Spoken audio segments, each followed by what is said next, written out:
ان کی مونچھیں بڑی بڑی اور سر پر بڑے پگڑ تھے، ان کے کاندھے پر سیاہ چادریں تھیں۔ ممکن ہے اندھیرے میں کچھ مزید لوگ بھی ہوں۔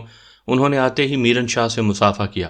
آؤ بیٹھو، میرن شاہ نے بڑے خلوص سے کہا تو ایک لمبے سے شخص نے بڑے اکھڑ لہجے میں کہا، نہ میرن شاہ، ہم نہ ہی بیٹھیں گے، بس تیرے سے دو حرف ہی بات کرنی ہے۔ ایسی بھی کیا بات ہے، تم اتنی دور سے آئے ہو، کھانا کھاؤ، بیٹھو، یہ ناچ دیکھو، پھر بات بھی ہو جائے گی۔ میرن شاہ نے حیرت سے کہا، نہ تم کام ہی ایسا کرو ہو، ہمیں بیٹھن جوگا چھوڑا ہی نہیں۔ لمبے قد والے نے اکھڑ لہجے میں کہا، ہوا کیا ہے؟ میرن شاہ نے پوچھا۔ تیرے علاقے میں ہمارے 2 بندے قتل ہو گئے اور تم یہاں ناچ گانا دیکھ رہے ہو؟ اس نے شکوہ بھرے انداز میں اکھڑے سے لہجے میں کہا۔ کب ہوا ایسا؟ اس نے حیرت سے پوچھا۔ جس بندے کو اپنے علاقے کی خبر نہیں، وہ ہمارا دوست کیسے ہو سکتا ہے؟ دشمن ہوتا ہے وہ۔ اس نے آخری لفظ دبے دبے غصے میں کہے تھے۔ تبھی اس کے ساتھ والا ایک بندہ بولا، میرن صاحب، اگر تمہیں نہیں پتا تو پھر تیرے جیسا نا اہل بندہ کوئی نہیں، یا پھر تم جھوٹ بول رہے ہو۔ بولو، کیا جواب ہے تیرے پاس؟ میرن شاہ حیرت اور خاموشی سے اس کی طرف دیکھنے لگا، پھر اس نے ہماری طرف دیکھا، پھر سامنے کھڑے ان تینوں سے پوچھا، مجھے پوری بات بتاؤ، ہوا کیا ہے؟ بتا تو رہے ہیں، ہمارے 2 بندے قتل ہو گئے ہیں تھارے علاقے میں، لمبے قد والے نے غصے میں کہا۔ اب تم بیٹھ بھی نہیں رہے، بات بھی نہیں سن رہے، اب میں کیا کہوں؟ یہ کہہ سکتا ہوں کہ تم اپنا فیصلہ سناؤ جو مجھے کہنے آئے ہو۔ اس بار میرن شاہ بھی ہتھے سے اکھڑ گیا۔ دیکھ میرن صاحب، ہم سے دشمنی کا مطلب کیا ہے تم اچھی طریوں جانتے ہو۔ ہم مر جاوے ہیں پر غلط بات نہیں بولے ہیں، تم ہمارے ساتھ غلط کر رہے ہو۔ آیو بتانے کے لیے یہاں تک آیا ہوں، لمبے قد والے نے کہا۔ جب مجھے پوری بات کا پتہ ہی نہیں تو میں کیا کہہ سکتا ہوں، میرن شاہ نے کہا۔ تو پھر سن لے، تو پھر اس علاقے میں تیری ساکھ نہیں بچی، پھر ہمارا ایک بندہ مرے گا تو ہم 2 ماریں گے۔ کل شام تکر مننے قاتل دے دے یا پھر ہماری دشمنی کے لیے تیار ہو جا۔ دیکھ تو ادھر بیٹھ، میں ساری بات کا پتہ کرتا ہوں پھر بتاتا ہوں، میرن شاہ نے حتمی انداز میں کہا۔ تو لمبے قد والا بولا، میں جا رہا ہوں، شام تکر کا وقت ہے، دشمنی یا دوستی؟ اس نے کہا اور اپنا ہاتھ آگے بڑھا دیا۔ میرن شاہ چند لمحے تذبذب میں سوچتا رہا، پھر اس نے ہاتھ ملا لیا۔ وہ لوگ جیسے آئے تھے ویسے ہی واپس چلے گئے۔ وہ گوپے سے اترے اور اندھیرے میں غائب ہو گئے۔ ماحول میں ایک دم سا تناؤ آ گیا تھا۔ میرن شاہ نے ناچنے والی اس لڑکی کو بھی جانے کا اشارہ کیا تو وہ سبھی چل دیے۔ جس وقت وہ جا رہے تھے اس نے زمان موہل کی جانب دیکھ کر کہا، مجھے سمجھ نہیں آئی ان لوگوں کی، لیکن مجھے تھوڑی تھوڑی آ گئی ہے۔ اس نے کہا، کیا؟ اس نے تیزی سے پوچھا۔ لگتا ہے بختاور اپنا کام دکھا گیا ہے، اس نے سوچتے ہوئے کہا۔ جب تک کوئی پکی بات سامنے نہیں آ جاتی میں نہیں مانتا، معاملہ کچھ اور لگتا ہے۔ یہ کہتے ہوئے وہ سوچ میں پڑ گیا، پھر بولا، اچھا فون کرو، بندے یہاں منگواؤ، شاید ضرورت پڑے۔ میں ابھی کہتا ہوں، اس نے جیب سے فون نکالتے ہوئے کہا، پھر میری طرف دیکھ کر بولا، یار علی، تم یہاں کیا کر رہے ہو؟ جاؤ ادھر ڈیرے پر جا کر آرام کرو، اگر کسی کو گاڑی کی ضرورت ہوئی تو اسے دے دینا۔ ہاں جاؤ، اس نے کہا۔ میرے ساتھ ایک بندہ کر دیا گیا، میں نے اپنی جیپ کچے راستے پر ڈالی اور چل دیا۔ اگرچہ میرا بڑا دل چاہ رہا تھا کہ میں وہیں رہوں، ایک تجسس تھا کہ آخر ایسی کیا بات ہو گئی جس سے وہ لوگ مرنے مارنے پر تل گئے تھے۔ میرن شاہ کے چہرے پر فکر مندی آ گئی تھی۔ وہ ان 3 لوگوں کے سامنے بولا نہیں۔ وہ کون لوگ تھے؟ یہی سوال میں نے گھما پھرا کر ساتھ بیٹھے ہوئے شخص سے کیا تو اس نے جواب دیا، یہ بارڈر پار سے آئے تھے، اب انہوں نے واپس بھی چلے جانا ہے۔ اس نے کہا تو ایک بار مجھے پھر حیرت ہوئی، اتنی سی بات کہنے کے لیے وہ 3 بندے یہاں تک آ گئے تھے۔ اس کا مطلب ہے کہ معاملہ خاصا گھمبیر ہے۔ ایسا کیا ہونے والا ہے یہ سمجھ میں آ جائے گا۔ رات کا دوسرا پہر تھا جب ہم ڈیرے پر آ گئے۔ وہاں کچھ لوگ پہلے ہی بیٹھے ہوئے تھے، انہوں نے مجھے جیپ بند ہی نہیں کرنے دی، میری گاڑی لی اور چند منٹ بعد ہی ڈیرے پر سکوت چھا گیا۔ میں اکیلا ہی وہیں رہ گیا۔ مجھے بابا خیر الدین بھی کہیں دکھائی نہیں دے رہا تھا، اس کی چارپائی بھی خالی تھی۔ ڈیرے کا بڑا سارا صحن خالی تھا۔ میرن شاہ کی رہائش گاہ کی جانب بھی خاموشی تھی، ہر جانب سناٹا چھا گیا ہوا تھا۔ میں چارپائی پر لیٹ گیا، مجھے نیند نہیں آ رہی تھی۔ میں اسی الجھن میں پھنسا ہوا تھا کہ بارڈر پار سے آئے لوگ میرن شاہ سے کس طرح بات کر رہے تھے۔ کیا میرن شاہ کا کوئی قصور تھا؟ کیا واقعی ہی اس نے بندے قتل کروا دیے تھے یا پھر وہ کسی سازش کا شکار ہو گیا تھا؟ اچانک میرے ذہن میں بختاور کا خیال آیا، وہی بختاور جو ریڑے پر سے غائب ہو گیا تھا۔ اس کے بارے میں بھی زمان موہل بتا چکا تھا کہ وہ بارڈر پار کر گیا تھا۔ کیا یہ اس نے قتل کیے؟ میرن شاہ نے بھی تو آج صبح میرے سامنے ہی ایک بندے کو قتل کیا تھا۔ جس نے بختاور کو ایک رات کے لیے اپنے ہاں پناہ دے رکھی تھی اور پھر اسے بارڈر پار چھوڑ کر آیا تھا۔ مجھے ان واقعات کے پیچھے طوفان دکھائی دے رہا تھا۔ وہ طوفان کیا ہو سکتا تھا، میں اس کے بارے میں نہ کچھ کہہ سکتا تھا اور نہ ہی کوئی اندازہ لگا سکتا تھا۔ یہی اندازے قیافے لگاتے میری آنکھ لگ گئی۔ نہ جانے رات کا وہ کون سا پہر تھا، مجھے یوں لگا جیسے میں روشنی کے کسی سمندر میں ڈوب گیا ہوں۔ اتنی تیز روشنی تھی کہ میری آنکھ کھل گئی۔ میں ہڑبڑا کے اٹھا تھا۔ میرے سامنے اتنی تیز روشنی تھی کہ میں برداشت نہ کر سکا۔ میری آنکھیں چندیا جانے سے بند ہو گئیں، لیکن مجھے یہ احساس ضرور ہو گیا کہ کوئی میرے نزدیک کھڑا ہے۔ میں نے آنکھیں کھول کر دیکھنا چاہا تو مجھے سوائے گھمبیر اندھیرے کے کچھ بھی دکھائی نہ دیا۔ سفید دودھیا روشنی میں کچھ بھی نہیں دکھائی دے رہا تھا۔ اگلے ہی لمحے روشنی ختم ہو گئی۔ میری آنکھیں کچھ بھی دیکھنے کے قابل نہیں رہی تھیں۔ اندھیرے میں مجھے احساس ضرور تھا کہ کوئی بھاگتا ہوا مجھ سے دور جا رہا تھا۔ چند لمحوں بعد میری آنکھیں اندھیرے میں دیکھنے کے قابل ہوئیں تو مجھے اپنے ارد گرد کوئی زی رو دکھائی نہ دیا۔ میں روشنی کی الجھن کو دور کرنا چاہتا تھا۔ وہ کیسی روشنی تھی؟ فوری طور پر مجھے اس کی ذرا بھی سمجھ میں نہیں آئی تھی۔ میں تیزی سے اٹھا اور اندر کمرے میں اپنے سامان میں سے ٹارچ نکال کر لے آیا۔ ٹارچ روشن کر کے دیکھا تو مجھے کوئی بھی دکھائی نہ دیا۔ میں نے روشنی کی لکیر کو چاروں طرف گھمایا، تبھی میری نگاہ ایک جوتے پر پڑی جو رہائش گاہ کے دیوار پر لگے دروازے کی جانب کچھ فاصلے پر پڑا تھا۔ میں نے جا کر وہ جوتا اٹھایا اور اپنی چارپائی تک آ گیا۔ جوتے کو دیکھتے ہوئے ٹارچ کی روشنی میری آنکھوں میں پڑی تو میری آنکھیں ایک بار پھر سے چندیا گئیں۔ تب مجھے پتا چلا کہ میری آنکھوں میں پڑنے والی روشنی کسی ٹارچ کی ہی تھی۔ کوئی یہاں تک ضرور آیا تھا۔ اس نے ٹارچ کی روشنی میں مجھے دیکھا، میری آنکھیں کھلنے پر واپس بھاگ گیا۔ یہ سوال ذہن میں آتے ہی میں نے جوتے کو غور سے دیکھا۔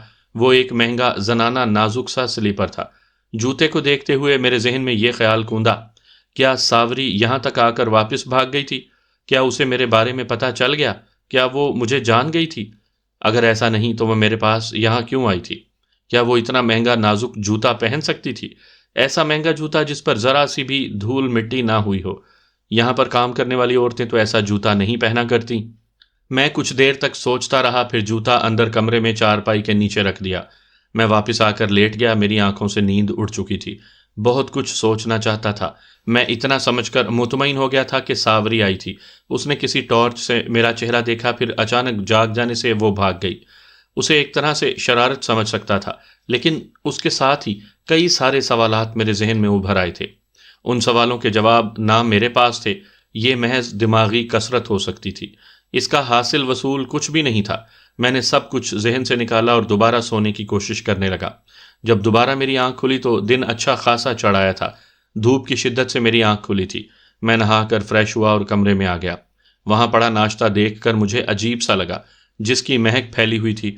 میں نے دوبارہ بابا خیر دین کو دیکھا، لیکن وہ مجھے کہیں دکھائی نہ دیا۔ میں نے ناشتہ کیا اور برتن سمیٹ کر ایک طرف رکھ دیے۔ کچھ دیر بعد ایک خاتون نے باہر سے آواز دی، پھر سامنے آ گئی۔ وہ ایک ادھیڑ عمر خاتون تھی۔ اس کے ہاتھ میں ایک پلیٹ تھی جس میں ایک چائے کا مگ رکھا ہوا تھا۔ اس نے وہ پلیٹ ایک جانب رکھ دی اور برتن اٹھا کر جانے لگی۔ تب میں نے پوچھا، بابا خیر دین کہاں ہے؟ پتر وہ تو کل شام سے یہاں پر نہیں ہے، اس نے مجھے بتایا۔ کہاں گیا ہے وہ؟ میں نے بے ساختہ پوچھا۔ پتر وہ ساتھ والی بستی میں گیا ہے، وہاں اس کے کسی رشتہ دار کی شادی تھی، اس لیے وہ اپنی بیٹی کے ساتھ چلا گیا۔ شاید آج شام تک آ جائے یا پھر کل صبح آ جائے گا، اس خاتون نے کہا اور کمرے سے نکلتی چلی گئی۔ میں حیرت زدہ رہ گیا۔ اگر وہ ساوری نہیں تھی تو پھر کون تھی؟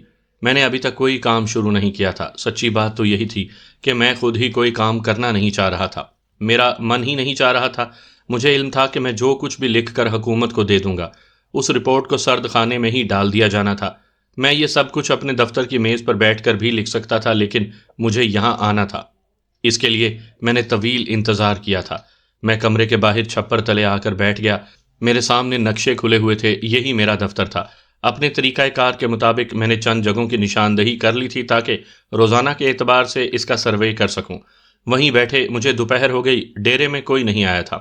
دوپہر کے بعد کچھ لوگ میری گاڑی لے کر آ گئے۔ میں نے ان سے بات کرنا چاہی، لیکن کسی نے مجھے کوئی تسلی بخش جواب نہیں دیا۔ شاید انہوں نے مجھ سے بات کرنا پسند نہیں کیا تھا۔ انہوں نے گاڑی چھوڑی اور واپس چلے گئے۔ کچھ ہی دیر بعد پتہ چلا کہ میرن شاہ آ گیا تھا۔ اس کے ساتھ کچھ لوگ بھی آئے تھے، وہ سب پلٹ کر چلے گئے۔ مجھے اس وقت تھوڑی خوشی محسوس ہوئی جب میرے پاس زمان موہل آ کر بیٹھ گیا۔ میں نے اس کی طرف دیکھتے ہوئے کہا، خیریت تو ہے نا؟ بڑے تھکے ہوئے لگ رہے ہو۔ میرے کہنے پر اس نے پہلے تو میری طرف دیکھا، وہ بالکل بھی تھکا ہوا نہیں لگ رہا تھا۔ میں نے تو ایسے ہی بات بڑھانے کے لیے کہا تھا۔ وہ چند لمحے سوچتا رہا، پھر مسکراتے ہوئے بولا، شکار پر جانے سے تھکن تو ہو ہی جاتی ہے، زیادہ ہی بھاگ دوڑ ہوگی تم لوگوں کی۔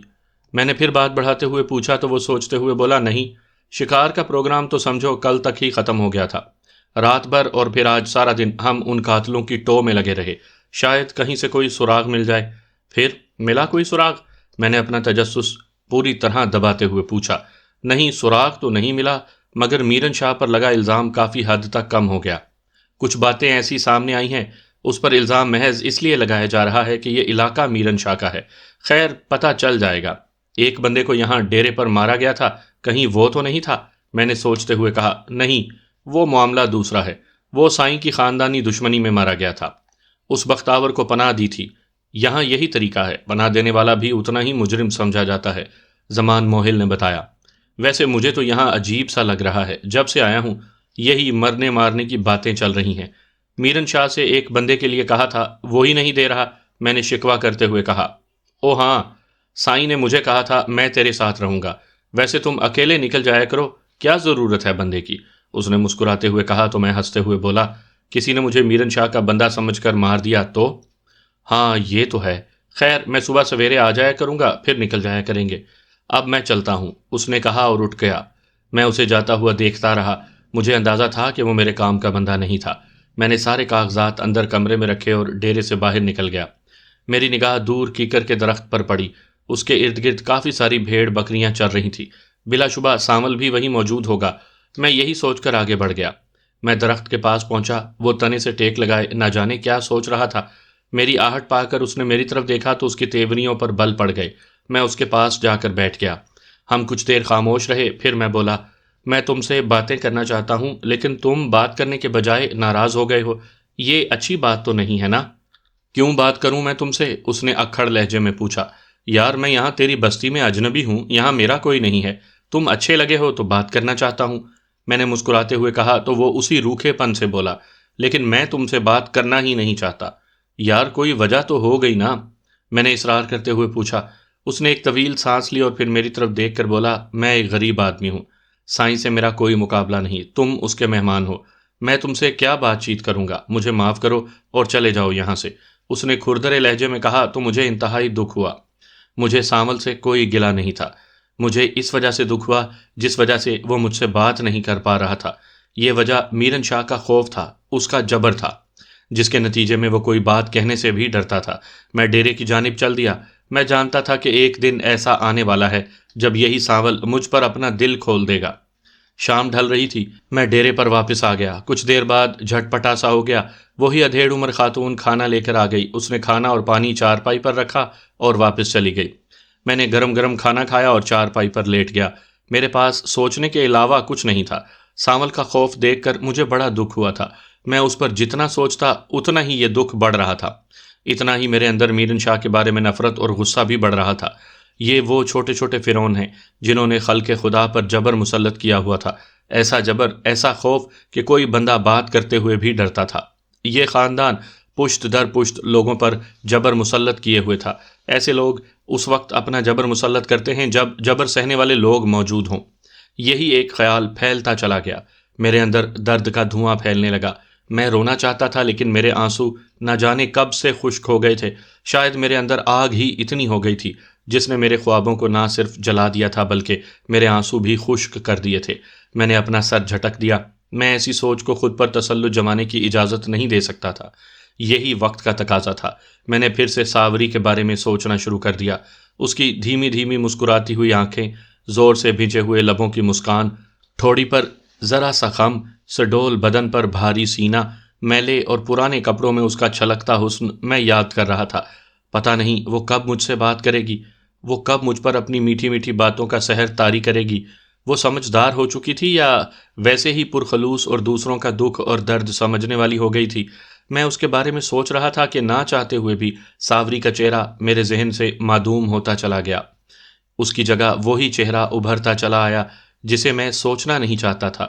وہ مجھے میٹھے سے درد اور انجانی پریشانی میں مبتلا کر دیتا تھا۔ وہ معصوم سا چہرہ میری نگاہ میں ابھرتا تو میں سب کچھ بھول جاتا، میرا تجسس انتہا کو پہنچ جاتا۔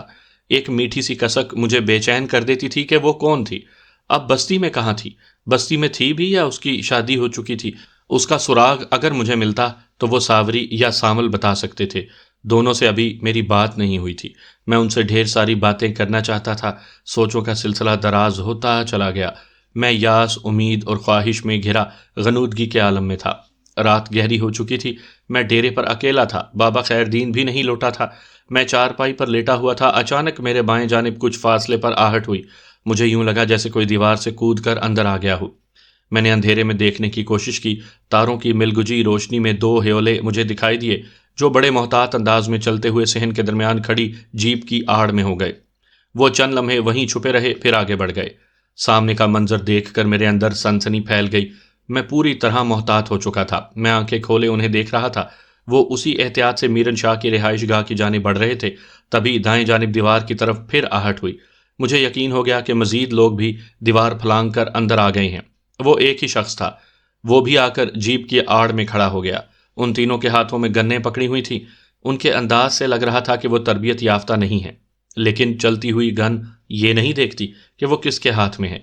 ایسی خطرناک صورتحال میں سبھی حصیں بیدار ہو جانا کوئی بڑی بات نہیں تھی، یہ ایک لاشعوری عمل تھا۔ وہ بہت سوچ سمجھ کر بائیں دیوار پھاند کر آئے تھے۔ رہائش گاہ کے سامنے بندے موجود رہتے تھے، پچھلی جانب مویشیوں کا باڑا تھا جہاں پہرے داروں کے علاوہ کتے بھی موجود ہوتے تھے۔ اگرچہ یہاں ڈیرے پر لوگ موجود رہتے تھے، لیکن آج اتفاق سے میں اکیلا ہی تھا۔ وہ لوگ ڈیرے میں سے گزر کر بآسانی رہائش گاہ کی طرف جا سکتے تھے۔ اس وقت ایک آدمی رہائش گاہ کی دیوار میں موجود چھوٹے دروازے کے پاس جا کھڑا ہوا تھا، دوسرا اس کے پیچھے تھا، جبکہ تیسرا ابھی تک جیپ کی آڑ میں موجود تھا۔ میں سمجھ گیا تھا کہ اس نے مجھ پر نگاہ رکھی ہوئی تھی، میری معمولی سی حرکت پر انہوں نے مجھے ہی قابو کرنا تھا۔ وہیں ساکت پڑے رہنے کے سوا میرے پاس کوئی چارہ نہیں تھا۔ ان کی مشکوک انداز سے یہ طے تھا کہ وہ اچھی نیت سے یہاں نہیں آئے تھے۔ وہ کیا چاہتے تھے اس بارے قبل از وقت کچھ نہیں کہا جا سکتا تھا، ہاں مگر موجودہ حالات کے تناظر میں یہی سمجھا جا سکتا تھا کہ وہ میرن شاہ کو مارنے کے لیے اس کے گھر میں گھسنے کی کوشش کر رہے تھے۔ میرے پاس کوئی ہتھیار نہیں تھا، مجھے یہ معلوم تھا کہ یہاں آتے ہی میرے سامان کی تلاشی ضرور لی جائے گی۔ اگر میرے سامان میں سے کسی بھی قسم کا کوئی اسلحہ نکل آیا تو میں اسی وقت مشکوک سمجھ لیا جاتا۔ میں انتہائی محتاط تھا، میرے سامنے کی صورتحال پر میں تیزی سے سوچ رہا تھا۔ پہلی صورت تو یہی تھی کہ میں خاموشی سے لیٹا رہوں اور آنے والے جو مرضی کرتے رہیں اور میں دیکھتا رہوں۔ دوسری صورت یہ تھی کہ میں ان کا سامنا کروں۔ مجھے دیوار کے ساتھ کھڑے لوگوں سے اتنا خطرہ نہیں تھا جتنا جیپ کی آڑ میں موجود بندے سے تھا۔ میری ذرا سی حرکت کرنے پر وہ مجھ پر فائر کر سکتا تھا۔ میں اٹھ کر کمرے میں بھی چھپ سکتا تھا۔ میرے اور کمرے کے دروازے کا درمیانی فاصلہ زیادہ نہیں تھا، لیکن میں کسی بھی طرح کی حرکت کرنے کا رسک نہیں لے سکتا تھا۔ میں ان تینوں کو باری باری دیکھ رہا تھا۔ چند منٹ یوں ہی گزر گئے، میری طرف سے کسی بھی قسم کی کوئی حرکت نہ پا کر وہ تیسرا جیپ کی آڑ سے نکلا اور دھیرے دھیرے میری جانب بڑھنے لگا۔ خطرہ میری جانب بڑھنے لگا تھا، میرا دوران خون ایک دم سے تیز ہو گیا۔ میں نے پوری طرح چوکنا ہو کر مزاحمت کرنے کا فیصلہ کر لیا تھا۔ وہ کچھ بھی کر سکتا تھا، وہ میرے ساتھ کیا کرتا میں اس کے بارے میں کچھ نہیں کہہ سکتا تھا، لیکن میں اس کے گن پکڑنے کے انداز سے سمجھ گیا تھا کہ وہ مجھ پر فائر نہیں کرنا چاہتا بلکہ مجھے بے ہوش کرنا چاہتا تھا۔ میں دزدیدہ نگاہوں سے اسے دیکھ رہا تھا، وہ لمحہ بلمحہ میری جانب بڑھ رہا تھا۔ میں اس کے قریب آ جانے کا انتظار کر رہا تھا۔ وہ میرے پائنتی آ کر کھڑا ہو گیا، وہ چند لمحے میری جانب دیکھتا رہا، پھر میرے بائیں جانب آ کر اس نے مجھے دیکھا، پھر گن کو نال سے پکڑ کر اوپر اٹھایا۔ میں سمجھ گیا کہ وہ میرے سر پر گن کا بٹ مارے گا۔ میں اگلے ہی لمحے اسپرنگ کی مانند اچھلا اور اسے لیتے ہوئے کچے فرش پر آ رہا۔ میری گرفت اس کی گن پر تھی جس کا بٹ میں نے اپنی بغل میں دبایا اور ایک جھٹکے سے میرے ہاتھوں میں تھی۔ اس سے پہلے کہ وہ کوئی حرکت کرتا میں نے اس کی ٹانگوں پر فائر کر دیا۔ اس کی چیخیں بلند ہونے لگیں۔ فائر کرتے ہی میں نے وہ جگہ چھوڑی اور جیپ کی طرف بھاگا۔ انہی لمحات میں مجھ پر 2 فائر ہو گئے۔ تب تک میں جیپ کی آڑ میں پہنچ چکا تھا۔ میں نے وہیں سے دیوار کے پاس کھڑے ہوئے لوگوں کو نشانہ لے کر فائر کر دیا۔ میرے سامنے سے بھی ویسا ہی فائر ہوا۔ ڈیرے میں انسانی چیخیں گونج رہی تھیں۔ اچانک سامنے والوں میں کسی ایک نے پورا برسٹ ہی مجھ پر جھونک دیا۔ وہ میرے بجائے جیپ میں لگا۔ بلا شبہ کوئی ایک گولی جیپ کی فیول ٹینکی میں لگی تھی۔ ایک دم سے شعلہ اٹھا اور پھر ہلکا سا دھماکہ ہو گیا۔ دھماکے کے ساتھ ہی آگ بھڑکنے لگی۔ اب میں وہاں کھڑا نہیں رہ سکتا تھا۔ میں پیچھے ہٹا اور ایک ستون کی آڑ میں ہو گیا۔ جلتی ہوئی جیپ کی روشنی جتنی مجھ پر پڑ رہی تھی اتنی ہی دیوار کے ساتھ کھڑے ہوئے لوگوں پر بھی پڑ رہی تھی۔ وہ مجھے دکھائی دے رہے تھے۔ بلا شبہ وہ کسی آڑ میں ہونا چاہتے تھے، مگر میں نہیں چاہتا تھا کہ وہ ادھر ادھر ہوں۔ میں نے دائیں جانب کھڑے ہوئے شخص پر فائر کر دیا۔ اسی لمحے سامنے والے نے بھی فائر کر دیا۔ ایک شخص پورا برسٹ جھونک چکا تھا۔ شاید اس کے پاس نیا میگزین نہیں تھا یا اسے موقع نہیں مل رہا تھا۔ وہ فائر نہیں کر رہا تھا۔ میں نے پوری توجہ سے اس بندے پر فائر کر دیا جو مجھ پر فائر کر رہا تھا۔ میں نے یکے بعد دیگرے کئی فائر کر دیے تھے۔ سامنے کھڑے بندوں میں سے کسی کی چیخ بلند ہوئی۔ میں سمجھ گیا کہ اسے فائر لگ گیا تھا۔ وہ بالکل میرے سامنے کھڑا تھا۔ اس سے پہلے کہ میں مزید فائر کرتا، اچانک میرے پیچھے دیوار سے فائر ہونے لگا۔ میں الجھ گیا۔ باہر سے آنے والا کوئی بھی فائر مجھے لگ سکتا تھا۔ اچانک سامنے کی دیوار سے چھوٹا دروازہ کھلا اور کسی نے پکارتے ہوئے پوچھا،